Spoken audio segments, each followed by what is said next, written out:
Hey, what's up, you guys? This is Lawrence behind the camera. I'm right here at the Watts Towers.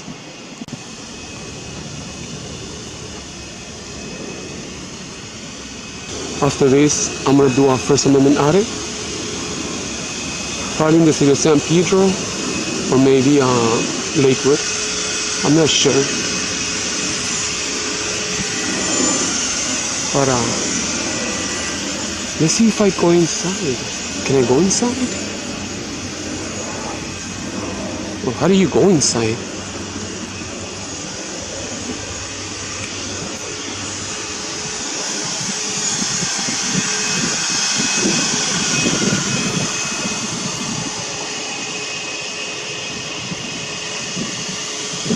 Gotta find that entrance.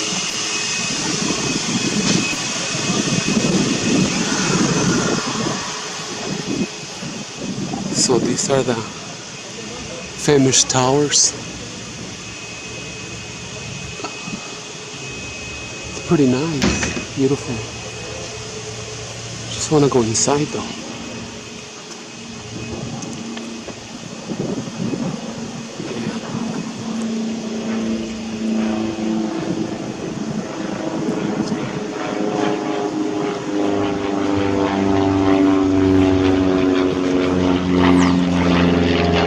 How do you go inside? How do you go inside? Yeah. Oh, you got a talk to him? Yeah. Oh, okay.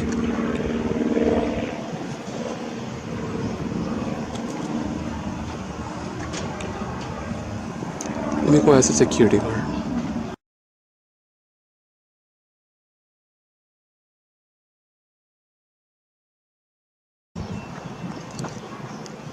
Hey, excuse me. Excuse me. How do you go inside the towers? Hang on. There is no going inside of the tower, sir. They're doing extended restoration. Right. All you can do is go around the towers. It'll be that way for at least till 2020. Is that right? So there's no going inside. Got it. We stopped going inside over a year ago, Oh, is that right? So we gotta wait to 2020? at least. All right then, thank you. It may take longer than that. Gotcha. But they're shooting for 2020. That's fairly optimistic. So we'll see. Got you, sir. They're fixing it. Yes. So yeah, you heard the man. We can go inside there because they're doing renovations. But yeah, I want to go inside though, but I can't.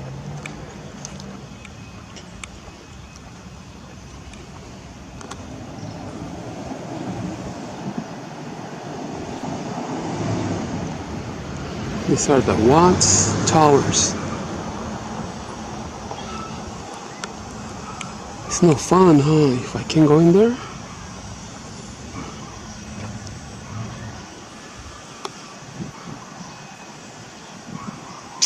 Wow.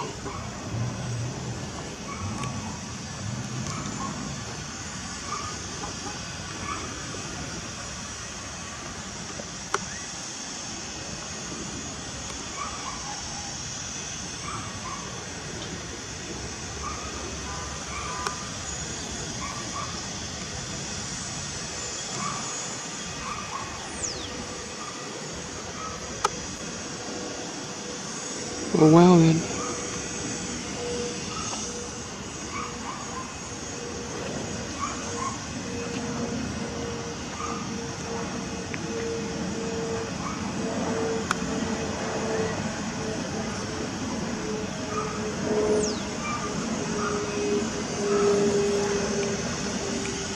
Okay, I guess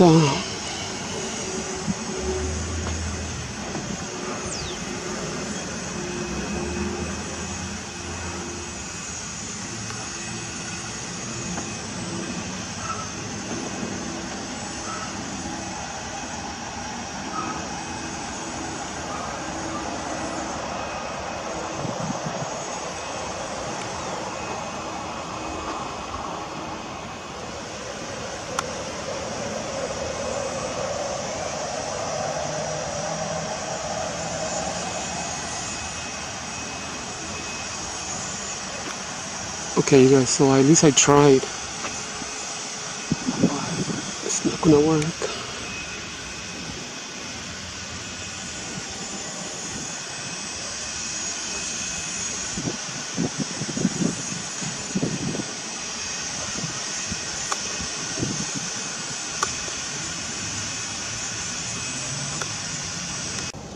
Okay, you guys, so I couldn't go into the towers, so I'm just gonna go and check this out. This is the Watts Towers Art Center. Hi.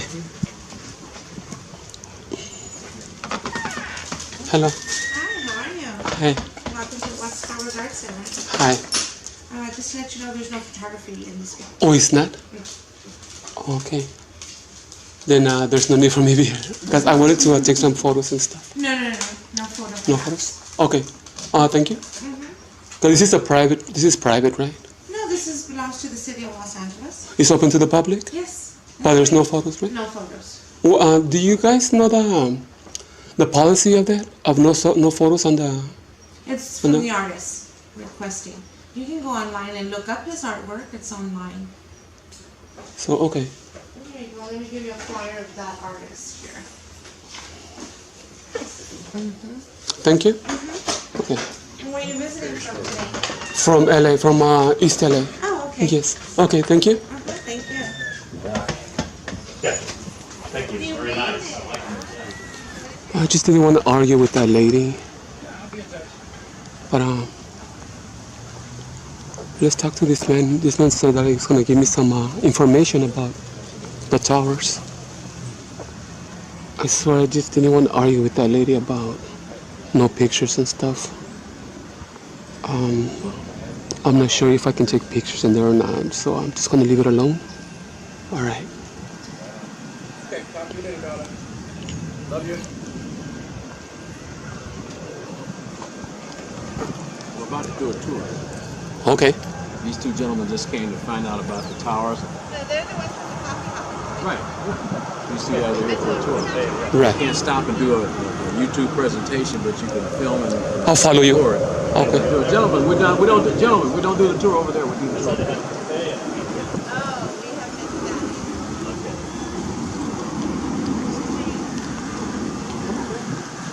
Yes. Bring it.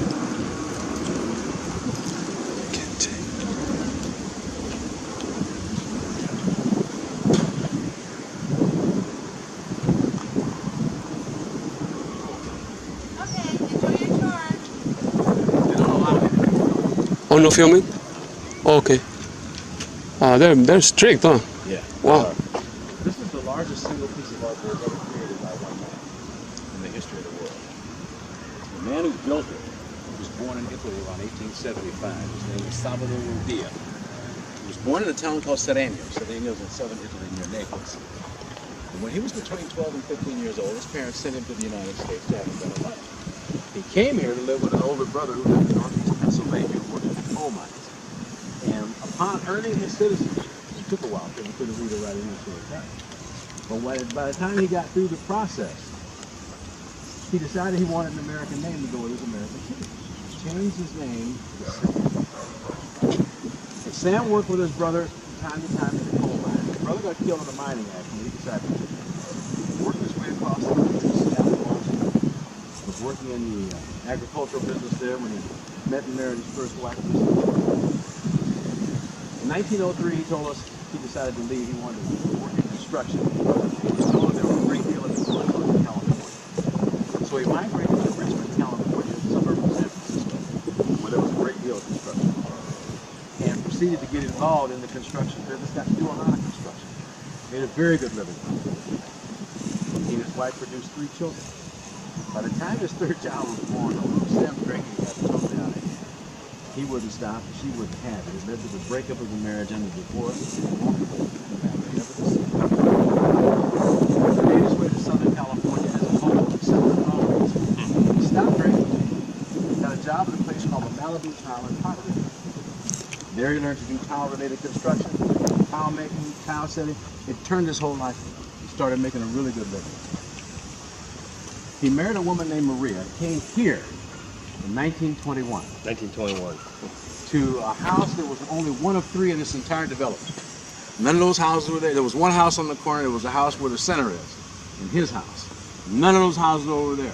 The only thing over there today that was there then is that church. Which church? Oh, church we Right passed. Okay, gotcha. Yeah. That church was there. Oh, really? Okay. This neighborhood literally grew up around it. But is that a Catholic church? Do you know, It's been a Catholic church. It's been a Jewish Okay, temple. yeah, It's yeah, been, sure. you know, Yeah, over the years, sure. it's been a lot of different kinds of churches. Yeah, I got you. There's been a Methodist church. There's been an AME. There's been a lot of different things. But he came here because this lot was serendipitously perfect for this idea. And this idea is something that he'd been playing around with for a long time in his head. Huh. And when he got here, he saw an opportunity to put it into reality. And he seized upon it by buying this property and setting to work on this thing. For the next 33 years, by himself, by hand, and in his spare time, he constructed everything that you see. The house burned down. He decided to quit in 1952. The house burned down a year after he left. That tent that you see right there, that's where the house used to be. But he works on this for 33 years. The basic construction material used to build this thing is steel.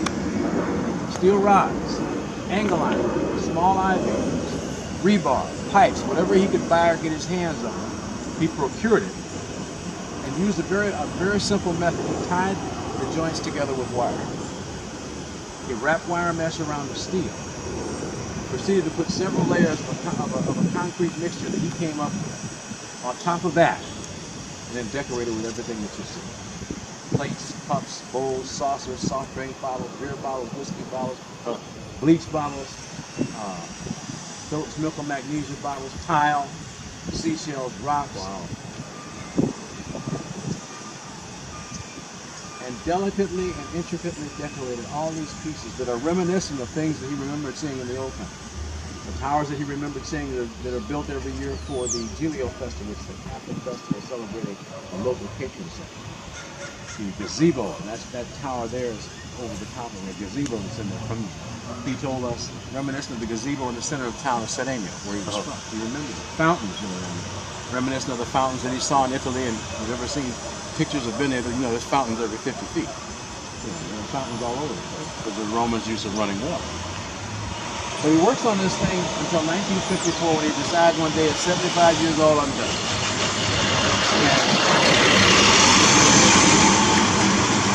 Intimately with different people, he said, I never fell off this thing, and I don't want to start now. It's getting too old. So he quit. He literally gave the property to one of his neighbors. A guy named,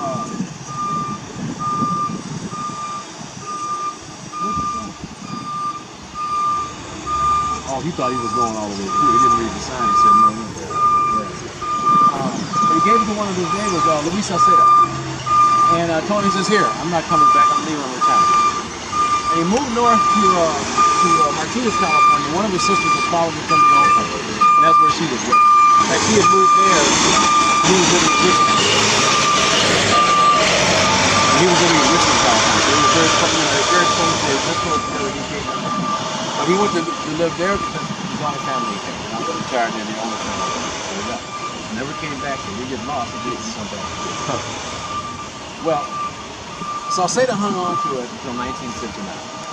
And his children had told us their dad hung on to it, hoping his old friend came back. If he ever came back, he'd give him his property. Of course, the house was gone by then, but it didn't matter. At least he'd have his property back. But he didn't come back, so he put it up for sale. And a local entrepreneur, Joe Montoya, wanted to turn it into a Mexican restaurant and turn it into, I think it was a festival. So he bought the property from Salceda. He went to the city to get a building permit to build his restaurant and was turned down. Building estate told him, no, you can't build anything on that. Glad you walked in. By the way, we're going to demolish the whole thing. Jeez. He said, what do you mean demolish it? It's unsafe. That could collapse in an earthquake. Someone could get killed. And Montoya, unable to fight City Hall, decided, well, you know what? I want to put it up for sale. So he did. And two guys, Bill Cartwright and Nicholas King, who were credited with saving the tower, were two guys who, as college students in an art class, they were brought down here to look at the tower. They were so taken by it that they made a pact between them. They said, you know, if we ever become successful, we got to come back and buy it. You know, fix the thing up and open it up to the public. Well, they did become very successful in the motion picture industry. Bill was a pretty good film producer. Nick was an actor. So they made a lot of money. And Nick told us, he said, I saw it in the paper up for sale, and I called Bill, and he says, yeah, let's go down there and make a deal.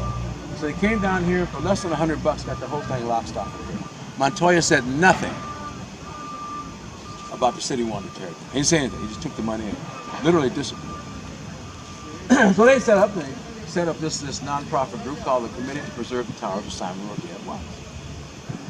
And Simon, by the way, was a nickname given to him by Central Americans who used to live in this community. They nicknamed him Don Simon Roquette, and that eventually morphed into Simon.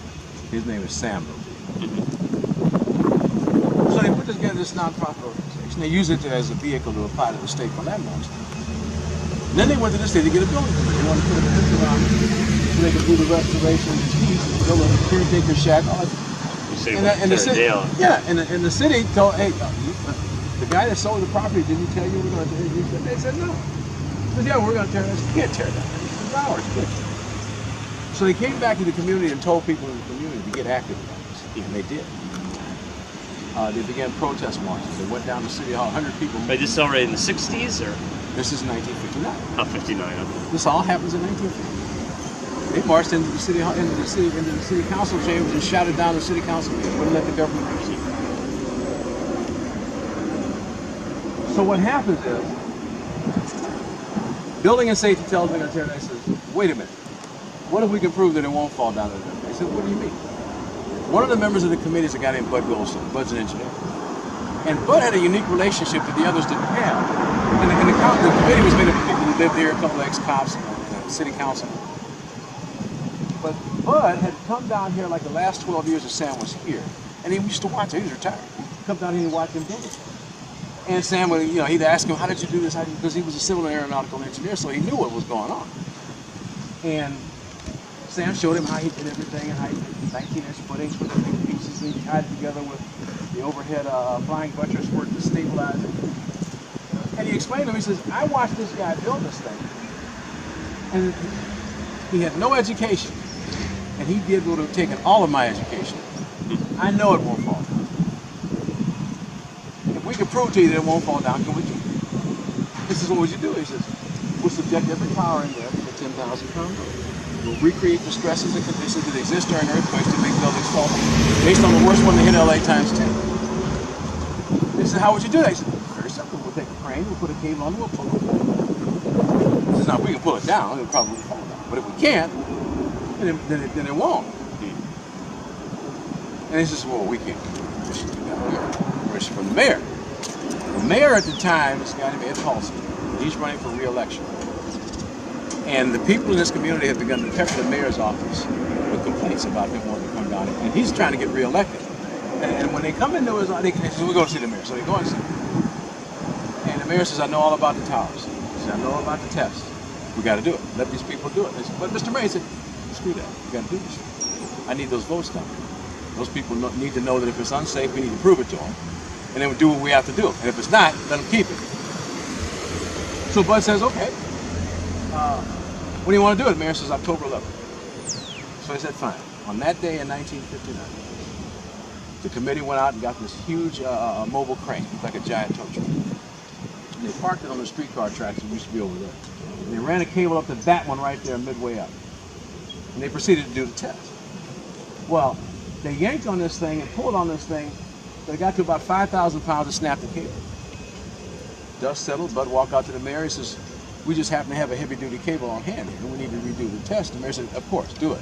Because there's residents all out here, and they're mad. They're huffing and puffing. You couldn't pull it down. Leave it alone. So they restring the crane. They restring the tower with the heavy-duty cable and do the test a second time. This time they get to about 8,000 pounds. Broke the crane. At that point, the mayor said, you know what, guys? This thing will cost us more to tear down than it's worth. Let them keep it. For those reasons, we are here today. Able to admire the work of this man. He spent 33 years of his life doing it. And he did it by himself in his spare time. Evenings and weekends. What a hobby, right? What a country. Yeah. Yeah. The art center was built to curate it. There you go. Can I ask you a question? Sure. What about the family? His family?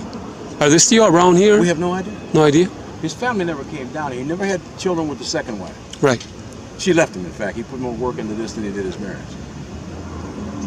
You know, they married for a few reasons. One of them is, you know, he was too busy working on it. She left him. Flat left him. That kind of a thing. What year did you say he started? 1921. 1920. And finished? He stopped in 1954. 33 years. Right. What nationality was he? He was Italian. No, he Italian. was American. That's American? his nationality. He's an Italian there you immigrant. Okay. Yeah. Can't go in now with the construction. Yeah. Oh no. Yeah. It's a hard hat area. How long is that gonna? 2020, they say. Oh, jeez, really? We'll see. Yeah, well, it started last year. It's been a year. It started December 31st, 2017. That's when we closed it. It didn't start. That's when we closed it. It was a couple years ago. I think with you, we went on the tour. You probably went inside. You probably. So, okay, you guys, I hope that you guys, I hope that you'll be able to hear it. He was talking kind of low. All right, you guys, from here, I'll go to San Pedro, do a First Amendment audit.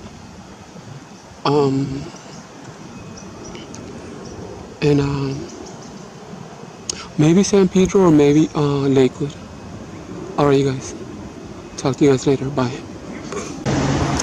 Hey, what's up, you guys? Well, I'm right here in the city of San Pedro.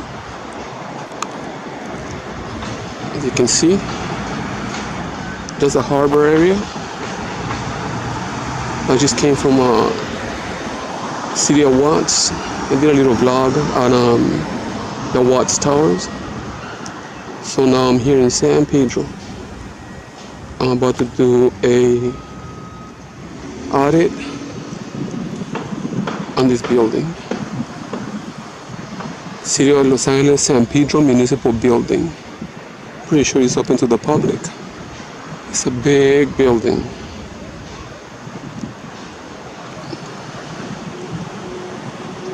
So let's go inside then.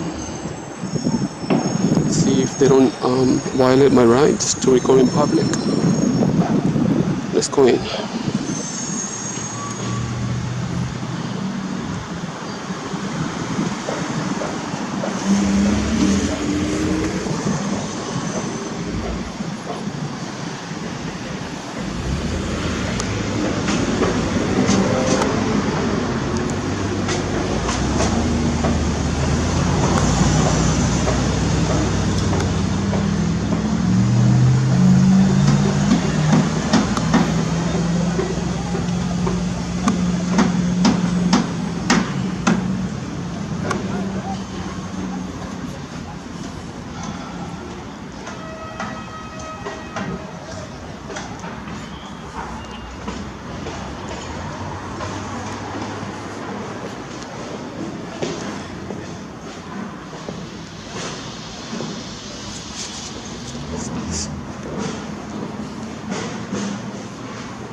Hi, I can help you. Hi. What building is this, sir? City Hall? City Hall? Yeah. Is this open to the public? It's open to the public just on this floor, but you have to have a permit to go. Where do you want to go, sir? I want to do a tour of the building. Yeah, this is the only section that you can go to. Just right here. Okay, thank you. Thank you. Bye, you too.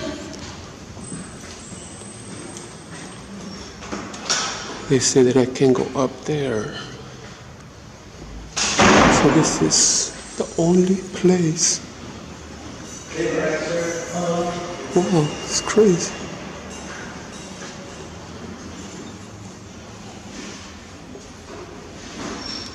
So yeah, I'm not sure why they're doing that. Okay, so we have like one more thing before we do that.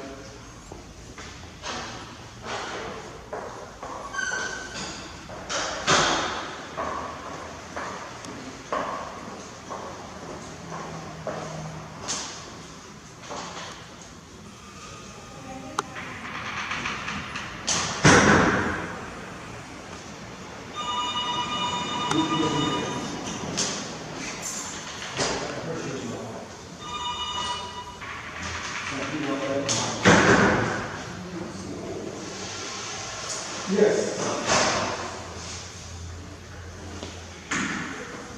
Yes, Castro. How you doing? Yes, sir. Yes, sir. All right, guys. Thank you. Thank you, sir. Good day. Good day.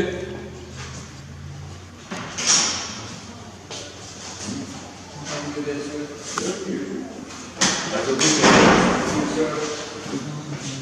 Well, actually, what happened is that my wife was on the phone, and she just kept on telling me to stop calling over here, that to stop harassing her. And I got wind of it, and I grabbed the phone from my wife.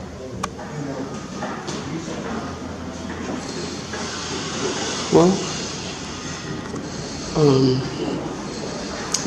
what do you guys think?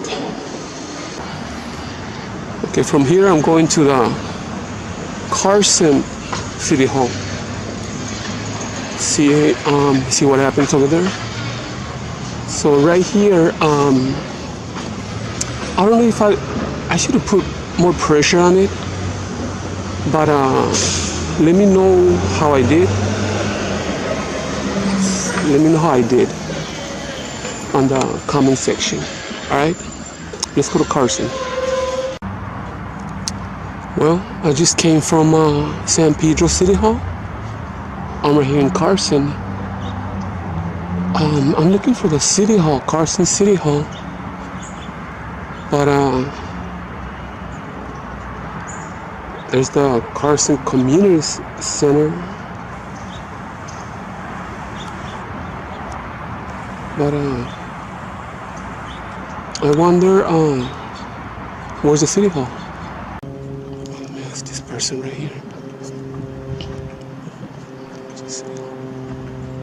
Excuse me.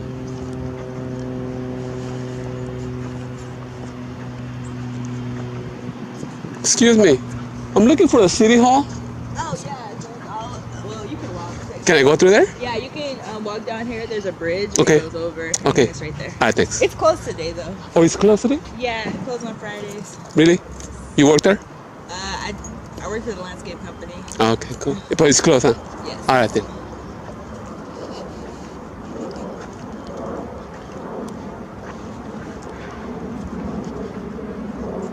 I can go through here, right? To the parking lot? Yeah. Yeah. You can walk straight through and then you'll be like behind the bus stop. Alright, thanks. Oh, you heard it? It's closed today.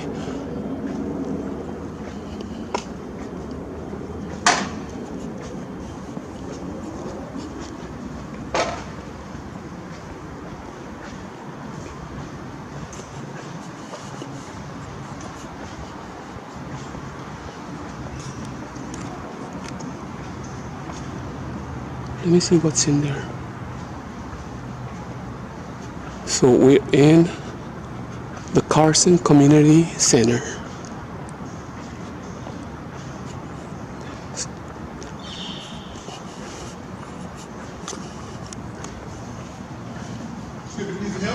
Yeah.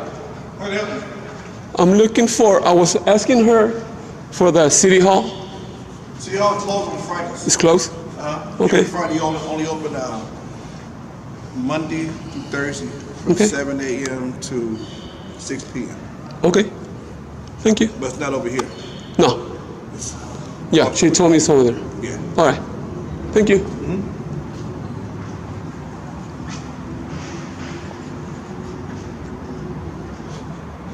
All right, so it's closed today, so here we go, you guys. Let's go home.